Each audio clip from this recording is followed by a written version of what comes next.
नमस्कार, public Asia में आपका स्वागत है। बुलेटिन की शुरुआत करेंगे उत्तर प्रदेश की खबरों से।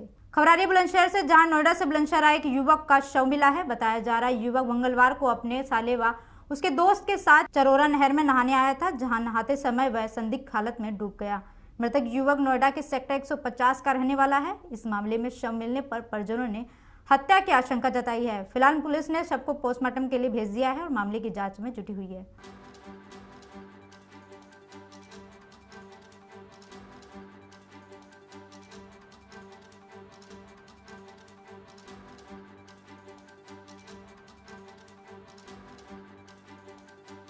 बुलंदशहर में वाईफाई लगाने के बहाने घर में घुसकर लूटपाट करने वाले गिरोह का पुलिस ने पर्दाफाश कर दिया है। पुलिस ने 3 शातिरों को गिरफ्तार कर लूट की कई वारदातों का खुलासा किया है। पुलिस ने शातिरों के कब्जे से सोने चांदी के गहने और 6,900 रुपए, 2 मोटरसाइकिल और तमंचा कारतूस भी बरामद किया है। बताया जा रहा गिरफ्तार शातिरों पर कई मुकदमे भी दर्ज है। शातिरों ने इससे पहले 19 सितम्बर को कोतवाली देहात की नौरंग कॉलोनी में डॉक्टर के घर में लूटपाट की थी।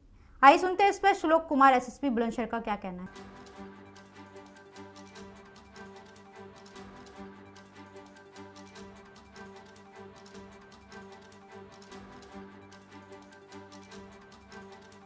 पहले थाना कोतवाली देहात क्षेत्र में एक नवनिर्मित मकान में कुछ लोग वाईफाई लगाने के नाम पर अंदर घुसे थे और वहाँ पे एक लड़का जो घर में रह रहा था उसे एक कमरे में बंद करके उसके घर के जो आभूषण वगैरह थे वो लेकर चले गए थे। इस संबंध में थाना कोतवाली देहात में मुकदमा पंजीकृत करते हुए SOG और कोतवाली देहात की टीम को लगाया गया था, जिनके द्वारा आज 3 अभियुक्तों को गिरफ्तार किया गया है और इनके पास से घटना में जितना भी सामान गया था वो पूरा का पूरा रिकवर कर लिया गया है। पूछताछ में इन्होंने बताया कि एक परिचित के माध्यम से ये घर इन लोगों का देखा हुआ था, जिसके आधार पर इन लोगों ने रेकी करी और उसके बाद घटना करी। इस पूरे घटना के अनावरण में 150 से अधिक CCTV कैमरे देखे गए, जिसके आधार पर इनका रूट ट्रेस किया गया और कुछ हमारे पास ऐसे CCTV फुटेज आए जिनसे कि इनकी शिनाख्त हो सकी। उस आधार पर इन तीनों को गिरफ्तार किया गया है। घटना में प्रयुक्त जो 2 मोटरसाइकिल था वो भी इनसे बरामद किया गया। इनके पास से कुछ अवैध असलह और कुछ आधार कार्ड मिले हैं, जिनका हम लोग सत्यापन करवा रहे हैं। पूछताछ और बरामदगी के आधार पर इन तीनों को न्यायिक अभिरक्षा में भेजा जा रहा है। इनके द्वारा ये भी बताया गया कि इनका एक और साथी था जो कि वर्तमान में नोएडा जेल में है, उसको भी हम लोग पुलिस कस्टडी रिमांड पर लेके उससे भी पूछताछ करेंगे और अग्रिम कार्रवाई इसमें सुनिश्चित करेंगे। खबर है कानपुर से, जहां जूही थाना पुलिस को बड़ी सफलता हाथ लगी है। बता दें, अदनान के आरोपी भाई अमजद को पुलिस ने 12 घंटे के अंदर गिरफ्तार कर लिया है। पुलिस द्वारा दी गई जानकारी के मुताबिक घटना के 12 घंटे के अंदर वांछित अभियुक्त आरजू खान को पुलिस ने गोविंदपुर रेलवे स्टेशन से गिरफ्तार कर लिया है। अभियुक्त की निशानदेही पर घटना में शामिल पुलिस को एक आला कत्ल, अवैध तमंचा, 315 बोर, 1 आदत जिंदा कारतूस और खोखा कारतूस भी बरामद किया है। फिलहाल पुलिस ने आरोपी अमजद के खिलाफ मुकदमा दर्ज कर आगे की कानूनी कार्रवाई में जुटी हुई है। इसमें जो घटना है वो तमंचा है,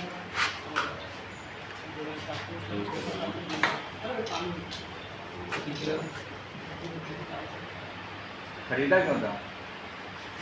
सर खरीदा इसलिए था कि वो मैं वाली वो मेरा ही पैकिंग है। कोई भी ट्रक वाले आके रात रात उनके पास खाना नहीं होता है, तो बोलते हैं कि खाना दे दो। मैं खाना ऑपरेट हूँ, तो हमारे पास आते हैं तो हमारा पकड़ गया था। तो मैंने कि हम लोग ज़्यादा खाना लाते हैं, एक्स्ट्रा खाना लाते हैं। हमने कहा लो खाना ले लो। मैं अपने ट्रक को खाना देने गया तो देखा वो लिए बैठा हुआ था। तो मैंने कहा ये क्या है तुम्हारा? अभी मैं आपसे बोले जाके ये सब क्या कर रहा हूँ मेरे कंपनी के अंदर, प्लांट के अंदर। तो पहले मैंने बताओ नहीं, मैं तुमको दे दूँगा, तुमको लेना। मैंने कहा मैं नहीं दूँगा। तो फिर हमने 7.5 हज़ार कर दिया। देखा क्यों था तुम्हें? क्या ऐसी आन पड़ी थी तुमने? 2021 में खरीदा सर, तब भी मेरे पास ऐसे रखा था। अवैध काम कर दिया। मेरी सैलरी उसमें 24,000 का सैलरी थी। मेरे पास भाई को गोली मारने की वजह क्या थी? जायदाद का मामला है कुछ? नहीं सर, मैं आज भी मैं ज़्यादा पिताजी से बोलता हूँ कि आप मेरे काम पेपर में लिखवा दो भाई को।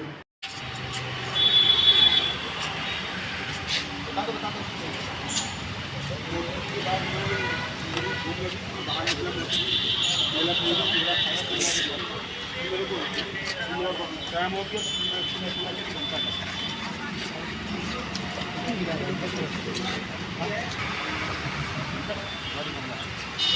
हत्या करने के बाद कल दिनांक 26/9/2023 को थाना जूही पर एक सूचना मिली थी। उक्त सूचना पर थाना जूही की फोर्स तत्काल प्रभाव से मौके पे थाना जूही के परमपुरवा मोहल्ले में गई थी। वहाँ पर जो जानकारी की गई, वहाँ पे जो वाक़यात पाए गए वो इस प्रकार हैं। एक व्यक्ति हैं जिनका नाम अजमत खान है, उनके छोटे पुत्र की हत्या कर दी गई थी और जो जांच पड़ताल हुई वहाँ मौके पे उस पे पाया गया कि जो हत्या जो किया गया, इनके बड़े पुत्र अर्जुन खां के द्वारा ही हत्या कारित की गई है। मौके पे जो प्रथम दृष्टया जो चीज़ें प्रतीत हो रही तो उससे ऐसा लगा था कि हत्या जो है असलहे से की गई है और फायर आर्म इंजरी मौके पे दिख रही थी। तत्काल प्रभाव से फील्ड यूनिट को मौके पे बुलाया गया। फील्ड यूनिट के द्वारा जो कार्रवाई की गई, फोटोग्राफी वीडियोग्राफी कार्रवाई की गई और जो चीज़ें वहाँ पे संज्ञान में आया उसके बाद में पोस्टमार्टम की कार्रवाई, पंचनामे की कार्रवाई की गई, जिसमें ये पुष्टि हुई कि जो है हत्या गोली मारकर की गई है और जो नामजद अभियुक्त था वो मौके से फरार हो गया था। नामजद अभियुक्त की गिरफ्तारी के लिए टीमें लगा दी गई थी। टीम के द्वारा सार्थक प्रयास करते हुए 12 घंटे के अंदर उसे गिरफ्तार कर लिया गया है और अभियुक्त से पूछताछ की गई। उसके द्वारा घटना को कारित होना बताया गया कि उसने घटना कारित करी है। अभियुक्त के निशानदेही पे जो हत्या में प्रयुक्त तमंचा थे और जो एक हुक्का कारतूस और एक जिंदा कारतूस उसको पुलिस के द्वारा बरामद कर लिया गया है और इसमें अभियुक्त को माननीय न्यायालय में भेजा जा रहा है। पूछताछ की गई और जो जानकारी हासिल हुई है उसके आधार पर ये पता लगा है कि जो अदनान खान है, जो मृतक हैं, वो जो आरजू खान जो जिसने गोली मारी है उसके द्वारा बताया गया कि ये किसी प्रकार का कोई कार्य नहीं करता था और ये किसी बीमारी से ग्रसित था जिसका इलाज चल रहा था। आरजू खां के द्वारा अपने पिता को बताया गया कि इसकी इलाज जो है जब कराया जाए इसके पे बहुत सारे पैसे 3.5 लाख रुपये खर्च हो गया है और उस जो मेडिकल रिपोर्ट है उसमें कुछ नहीं आ रहा है। मानसिक बीमार था? जो आरजू खां हैं और जो इनके परिजन हैं, इनके द्वारा पूछताछ किया गया तो ये पता लगा कि इनका इलाज जो है कहीं पे ये चल रहा है और मानसिक रूप से बीमार होने की जो चीज़ें हैं वो डॉक्यूमेंट्री एविडेंस और डॉक्टर्स के जो पर्ची है उससे ये अभी तक प्रमाणित नहीं है। जब आरजू खान जो इसमें अभियुक्त है उससे मेरे द्वारा स्वयं पूछताछ की गई तो उसके द्वारा बताया गया कि ये असलहा वर्ष 2021 में जब ये लखीमपुर खीरी में काम करता था, वहाँ से इसने असलहा एक व्यक्ति से 7,500 रुपये में खरीदा था और ये असलहा अपने घर पे ही रखा हुआ था। जब मृतक अपने छत पे, स्वयं के छत पे जब ये कल सो रहा था तो उसके स्वयं के भाई ने जाकर सोते हुए अवस्था में उसने जो है अपने भाई को सर में गोली मार दी है। हमारे CCTVNS और थाने के माध्यम से जो जानकारी रजिस्टर के अवलोकन से पाया गया, अभी इसका कोई आपराधिक इतिहास नहीं है, फिर भी हम DCRB के माध्यम से और आसपास के जो हमारे जनपद है वहाँ से हम जानकारी कर रहे हैं कि इसका कोई आपराधिक इतिहास नहीं है। थाना रायपुरवा क्षेत्र में 24 सितंबर को ओवरटेकिंग को लेकर मारपीट की घटना में अभियुक्त की गिरफ्तारी में टीमें गठित की गई थी, जिन पर 25-25 हजार रुपए का इनाम भी घोषित किया गया है। इस पूरे मामले पर सेंट्रल पुलिस उपायुक्त प्रमोद कुमार का क्या कहना है, ये दिखाते हैं। देखिए 24 तारीख की जो घटना थाना रायपुरवा क्षेत्र में जो रोड रेज और जो एक्सीडेंट के बाद जो मारपीट हुई थी अमोलदीप जी के साथ, उसमें हम लोगों ने काफ़ी प्रोग्रेस की है। उसमें चूँकि शुरू में जो मुकदमा दर्ज हुआ था उसमें नाम नहीं लिखे गए थे, हम लोगों ने आइडेंटिफिकेशन का प्रोसेस स्टार्ट किया और इन्वेस्टिगेशन के दौरान वादी के बयान और बाकी लोगों के बयान, CCTV फुटेज एनालिसिस के बाद जो 5 लोग जो मुख्यतः जिसमें दिखाई दिए और जिनके मेडिकल भी हुए थे उनको हम लोगों ने इसमें वांछित बनाया है और इन्वेस्टिगेशन में शामिल किया है। इनके खिलाफ हम लोगों ने टीमें गठित कर दी हैं अलग अलग स्तर पे और इनकी गिरफ्तारी के प्रयास जारी हैं। जल्द से इसमें हम लोगों को सफलता मिलेगी। सर कौन कौन व्यापारी भी आपके पास आए थे, अपनी क्या मांगे रखी? देखिए जो व्यापारी वर्ग के लोग जो आए थे, चूँकि जो अमोलदीप जी हैं वो खुद एक व्यापारी थे, दवा व्यापारी थे, तो अलग अलग लोग आए हैं। जो लोगों को हमने सबसे बात भी करी, सभी लोगों ने एक ही बात एक राय में बोला है कि इनकी गिरफ्तारी हो और हम लोग कटिबद्ध हैं, इनकी गिरफ्तारी हम जल्द से जल्द सुनिश्चित कराएंगे। इसके लिए हम लोगों ने टीमें और जो अभियुक्त हैं इनके खिलाफ हम लोग NBW की कार्रवाई और इनके ऊपर इनाम भी घोषित किया गया। सर कितना इनाम फरार? बुलंदशहर के शिकारपुर तहसील परिसर में भारतीय किसान यूनियन का धरना प्रदर्शन शुरू हो गया है। तहसील में भ्रष्टाचार और महंगाई को लेकर किसानों ने धरना प्रदर्शन किया है। आपको बता दें, किसान चकबंदी विभाग और राजस्व विभाग के खिलाफ धरने पर बैठे हैं, जहां सैकड़ों की तादाद में ट्रैक्टर ट्रॉली लेकर किसान कार्यकर्ता तहसील परिसर में पहुंचे हैं। आइए दिखाते हैं इस पर किसान का क्या कहना है।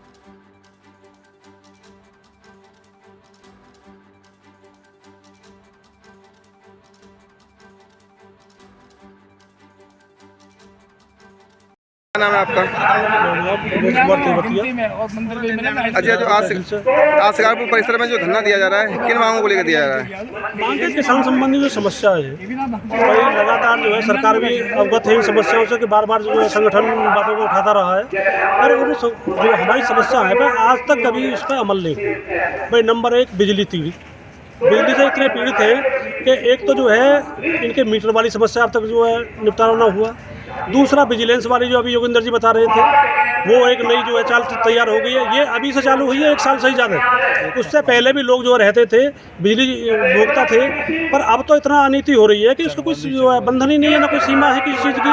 और उनका अंकलन जो है, जो बता रहे हैं योगेंद्र जी, भाई ना 50,000 कम, ना 1 लाख कम, ना 30,000 कम में किसान का एक तरफ बहुत बड़ा शोषण हो रहा है। दूसरा, पशुओं वाली बात जो रखी है बिल्कुल जायज़ है। आज तक उसका कोई निस्तारण नहीं, निवारण नहीं। जो भी गौशाला है वो बदशाला है। गौशाला का नाम जो है बदशाला है। वहाँ जो भी 4 से 10 रहती है वो सब टोटल उनका जो है हरासमेंट हो रहा है, उन्हें खाने के लिए कोई वो नहीं है। और ये जो अब बात चल रही है कि सब जो अभियान चला है उन्हें सब अंदर कर देंगे, एक भी जो बता रहे हैं कि एक भी गौशाला ऐसी नहीं है जहाँ मतलब जो है गौ पूरी तरह से जो उनकी काउंटिंग है उस आधार पर रहती हो। वो जो है दिन में बांध ली 2-4 और रात को छोड़ दें। अच्छा, सरकार ने शुरू में घोषणा भी की थी कि बिजली बिल माफ़ किए जाएंगे, तो ऐसा कुछ लगता है आपको? घोषणा क्या, तो टोटल जो है उनका वो घोषणा पत्र था। वो जितनी भी उन्होंने अपनी घोषणा की थी, एक पे भी अमल नहीं कर रहे आज तक वो, और ना ही उन्होंने किया। और जो है किसान इतना जो है चिल्ला चिल्ला के जो है पागल हो गया, पर जो है गुंगी बहरी सरकार कोई सुनने को तैयार नहीं। अब कब तक रहेगा धरना ये? धरना तो ये जब तक हमारी मांगों का समाधान न हो जाए, सक्षम अधिकारी हमारे सामने आ जाए, वो आश्वासन दें या कितने टाइम का दें। अगर हमारी जो संगठन के जो पदाधिकारी है उनकी बातों संतुष्ट हो जाएंगे तो उनसे बात कर लेंगे, और संतुष्ट ना हो तो धरना चलेगा। चकबंदी है भाई, मतलब किसान के हर पहलू पे समस्या है। ठीक। और उनसे जो है जूझने के लिए किसान तैयार भी है और सड़कों पे आए रहता है। पर सरकार भी इतनी बहरी है कि उन्होंने उनके जो है कानों पे जू नहीं रेंग रही। खुर्जा रेलवे कर्मचारियों ने खुर्जा जंक्शन चौकी इंचार्ज उपेंद्र सिंह पर मारपीट का आरोप लगाया है। चौकी इंचार्ज पर मारपीट का आरोप लगाते हुए कर्मचारियों ने बताया कि रेलवे लाइन पर किसी डेड बॉडी को लेकर विवाद हुआ था, जिसको लेकर खुर्जा जंक्शन चौकी इंचार्ज उपेंद्र सिंह ने हमारे साथ मारपीट की। रेलवे कर्मचारियों ने प्रशासन व शासन से इंसाफ की गुहार लगाते हुए चौकी इंचार्ज के खिलाफ कानूनी कार्रवाई करने की मांग की है। ये मामला बुलंदशहर के खुर्जा नगर कोतवाली जंक्शन चौकी का है। खुर्जा चौकी इंचार्ज उपेंद्र सिंह मुर्दाबाद। खुर्जा चौकी इंचार्ज उपेंद्र सिंह मुर्दाबाद। खुर्जा चौकी इंचार्ज उपेंद्र सिंह मुर्दाबाद।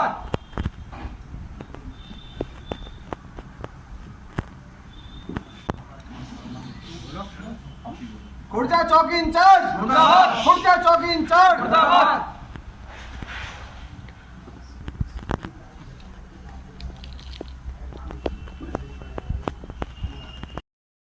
आप सारे लोग यहाँ पर इकट्ठा हुए हैं, क्या मामला भैया? मामला यह है कि कल हमारे जो चौकी इंचार्ज हैं सिविल के, उन्होंने हमारे साथ में हाथापाई की है, मारपीट की है। इसलिए हम अपने ये हेड ऑफिस है हमारा रेलवे का, संज्ञान देने आए हैं, इधर प्रार्थना पत्र देने आए। मतलब क्या मामला हुआ, क्या हाथापाई किस तरीके से हुई है? हाथापाई ये हुई थी कि रात करीब 11:30 बजे एक आदमी रन ओवर हो गया था, मतलब कट गया था ट्रैक पे। तो हमें हमारे स्टेशन महोदय ने हमें सूचना दी कि आपको घटनास्थल पर जाना है। तो मैं 2 कर्मचारी लेके अपने साथ में घटनास्थल पहुंचा। मैंने ट्रैक को सफा करा के साइड में डेड बॉडी को रखवाया। वहां रखवाने के बाद में हमारी आरपीएफ के 2 जवान गए उधर, उन्होंने देखा, वो बोले ये तो सिविल में आता है, हम तो ले नहीं जाएंगे इसको। तो वहां पे बैठे रहे और उसके बाद करीब 1:45 बजे सिविल आई वहां से, और भी आई थी, उन्होंने सबने मना कर दिया। चौला चौकी की भी आई थी, वो भी चली गई लौट के पुलिस, और खुर्जा नगर की भी आई थी, उन्होंने मना कर दिया कि हमारे अंडर में नहीं आता है। उसके बाद 1:45 बजे जंक्शन चौकी यहाँ से ये उपेंद्र सिंह ये पहुंचे वहां पे। उन्होंने देखा दाखी की, मुझसे पूछा आप क्या हो, पहले तो पूछा भी था मुझसे उन्होंने, मैंने बताया कि आप, फिर बोले कुछ देर बाद कि इसको उठाओ डेड बॉडी को, इसको पैक कराओ इधर। मैंने बोला सर मेरा काम है ट्रैक को सफा करना, मुझे गाड़ी चलाने का वो सौंपा गया, तो मैं गाड़ी चलाऊंगा, अपना ट्रैक सफा रखूंगा। तो उन्होंने जबरदस्ती करते हुए मेरे साथ में आते थे, मेरा गाल पे तमाचा मारा पहले तो खींच के, फिर भागे आए दोबारा से। मैंने बोला सर गाली गलौच मत दो, ये भी लड़के थे मेरे साथ में, गाली गलौच मत दो। फिर दोबारा से गुस्से में आए, लात घूसा मुझे पे चलाने लगे, काफी देर में पीटा उन्होंने। ये लड़के डर गए थे क्योंकि ये लड़के थे, इनको इतनी जानकारी नहीं थी, तो मुझ पे काफी बजाया उन्होंने। अब आप क्या कार्रवाई चाहते हैं उनसे? मैं कार्रवाई चाहता हूँ कि आज तो मेरे साथ ये घटना हुई है, कल को मेरे ये भाई हैं और इनके साथ ना हो ऐसी। ये हमारे केंद्र कर्मचारी, एक राज्य का पुलिस वाला, बताओ इतना मार रहे हैं वो। रोज 30 दिन रात को हम 24 घंटे रहते हैं और जबकि हम पहले से ही सहयोग करते आते हैं। हमारी आरपीएफ जाती है, जीआरपी जाती है, कभी हमने उनसे कभी काम के लिए मना नहीं किया। सिंसेंटी गांव में बने प्राथमिक विद्यालय में बड़ी लापरवाही सामने आई है। बता दें, स्कूल के कमरे के अंदर बच्चा मौजूद था और टीचर ताला लगाकर चले गए, जिसके बाद बच्चे का रो रो कर बुरा हाल हो गया। आने जाने वाले राहगीरों ने जब बच्चे की रोने की आवाज सुनकर स्कूल में पहुंचे और काफी समय बीत जाने के बाद बच्चे को बाहर निकाला।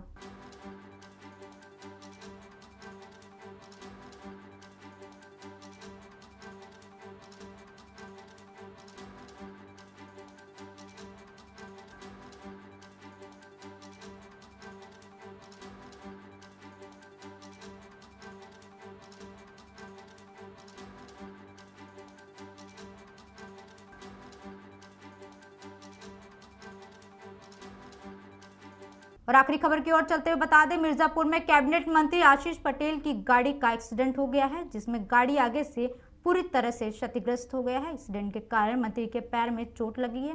बता दें, हादसा प्रयागराज से मिर्जापुर आते समय मेजा के पास हुआ है।